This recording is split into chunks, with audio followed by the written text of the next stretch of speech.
Hi, this is Phoenix, and I'm going to reflect on some thoughts that I've definitely been thinking through.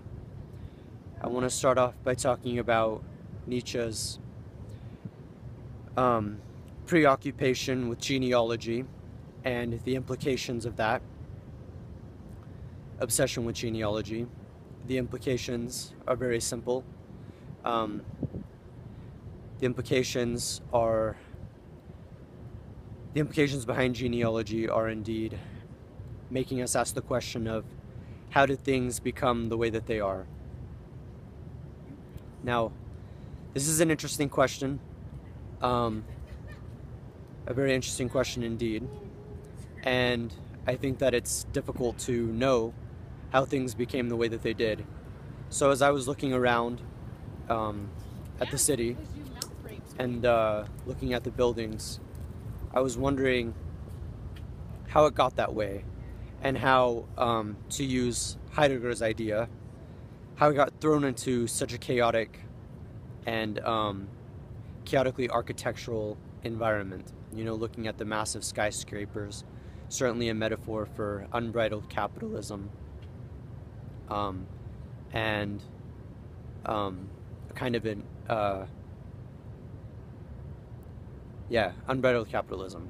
I can't think of the other word, but you get the idea. But kind of just thinking about how, like, how did it get that way? And I was thinking that there was a sharp contrast between my alienation in the city versus the exterior world and the kind of structure that exists there. I think this is interesting because speaking of Nietzsche, I've also been thinking about his idea of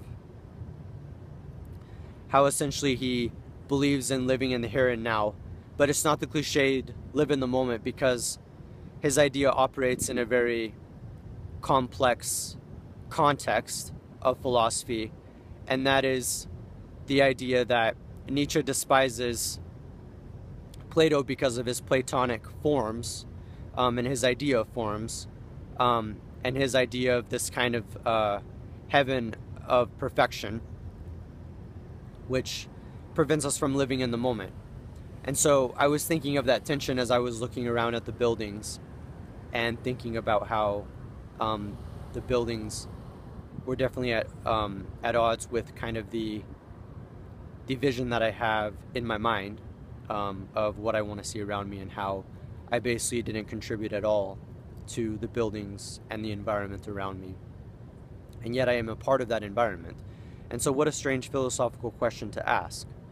I'm sure you can see where I'm going, but clearly the philosophical question I'm asking is, how indeed do we get thrown into things, thrown into a world so violently?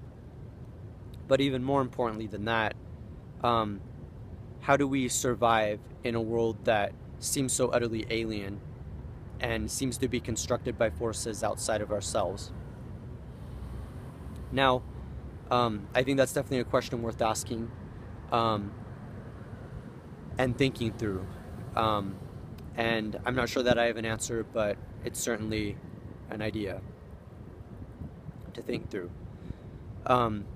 As a side note, I thought of John Locke's idea of empiricism, and the empiricist claim that we can understand everything via our senses and our sensations. And I was thinking how, to me, that seems to be an insufficient grounds for understanding the world, because it doesn't take into account the more complex cognitive aspects that we experience and that we have, such as our thoughts, obviously, but also our feelings. One thing that John Locke's account is missing is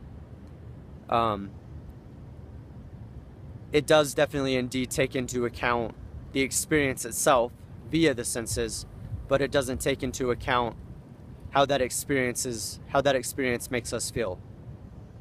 Now again, to go back to the question that I posed earlier about how it's very confusing and strange how I can live in a world that I didn't really help construct. I didn't construct the buildings, I didn't construct the environment, I didn't construct the subjectivity and subjectivities of the people that pass and passed me in the city, which is pretty powerful to think about. And you can probably see where I'm headed. I'm definitely asking this question of how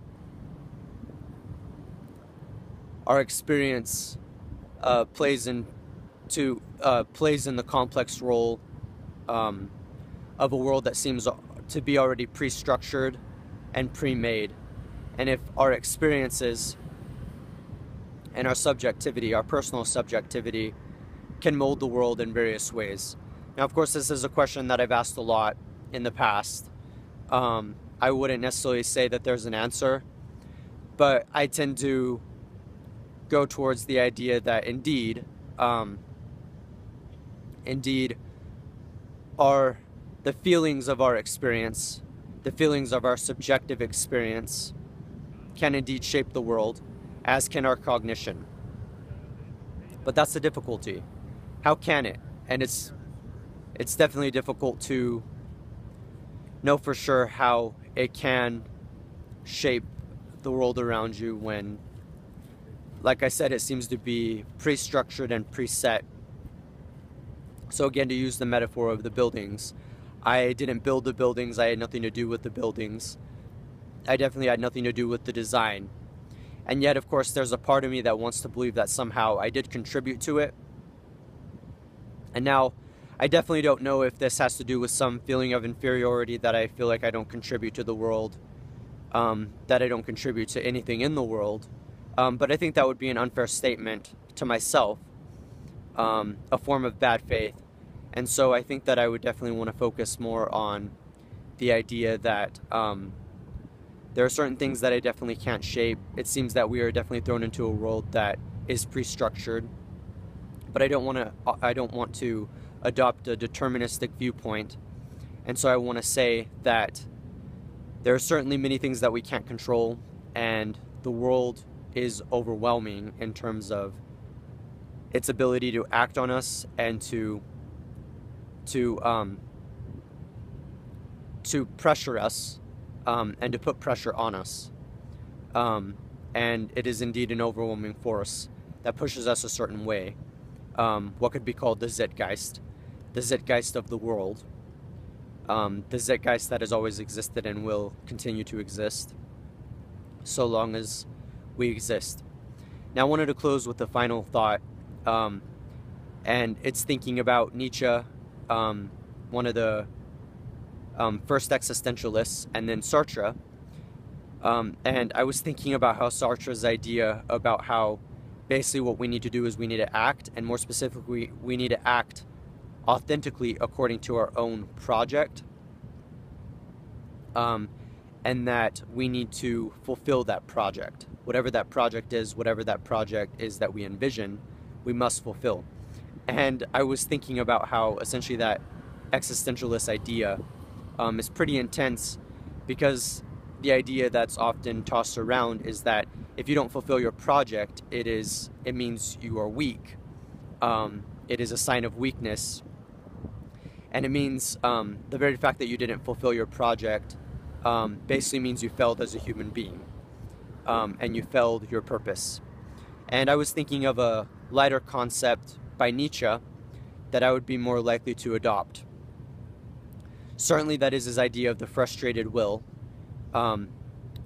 in reaction to Schopenhauer's idea of essentially finding a way to cease having will by renunciating oneself. And it seems to me that I adopt Nietzsche's idea of the frustrated will because I think you can find a lot of purpose in a frustrated will that never reaches fruition. And I think that's where I would for once disagree with Sartre in terms of the idea that if you fail to execute your project, that means you're a failed human.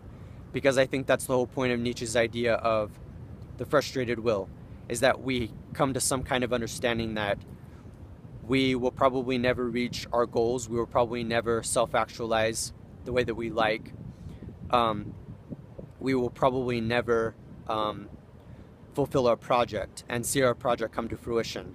But that's what's most powerful about Nietzsche's claim, which is his idea that certainly we exist in the moment, we exist now. We don't strive for that Platonic heaven. We strive to do our best in this moment, and that is where we find the most meaning. And even the very idea of seeking a project outside of ourselves is against Nietzsche's claim and idea of staying in this life and staying here and now.